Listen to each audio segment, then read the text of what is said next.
Assalamualaikum dan selamat sejahtera. Hari ini kita ada sebiji Proton X50 TGDI Yang ni 1.5 turbo, 3 silinder. Macam GI Yaris lah. Tapi GI Yaris piston dia dah besar 86 kot. So dia datang ke AFN Performance hari ni.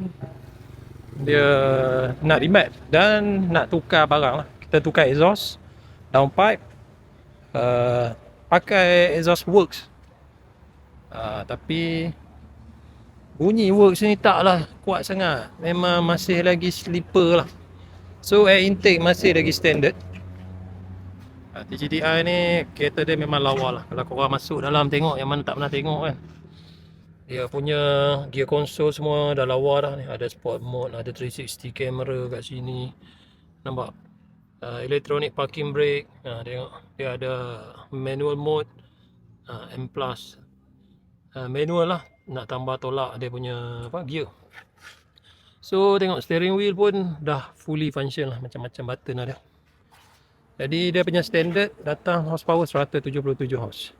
So sekarang kita buat, dia dah tukar downpipe dan kita buat ni menghampiri stage 2, tapi masih lagi belum sampai ke stage 2 sebab dia tak ada intake lah. Okay, so gain dia kita tunjuk sebelum tune, 0 pergi 100 je 10 second lebih, 10 point something aku tak ingat. Tapi selepas terus dapat 9 second lebih. So gain power memang adalah dari segi horsepower, pertambahan dengan torque.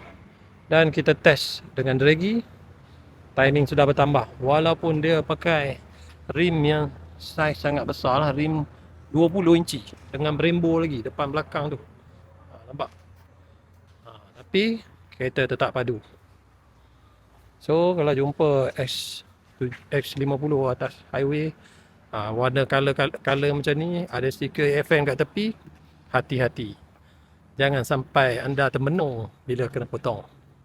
Okay, yang mana yang nak remap Proton X50 ke S70 ataupun S70, bolehlah roja kami datang ke AFN Performance Sungai Bakar. Terima kasih dan Assalamualaikum.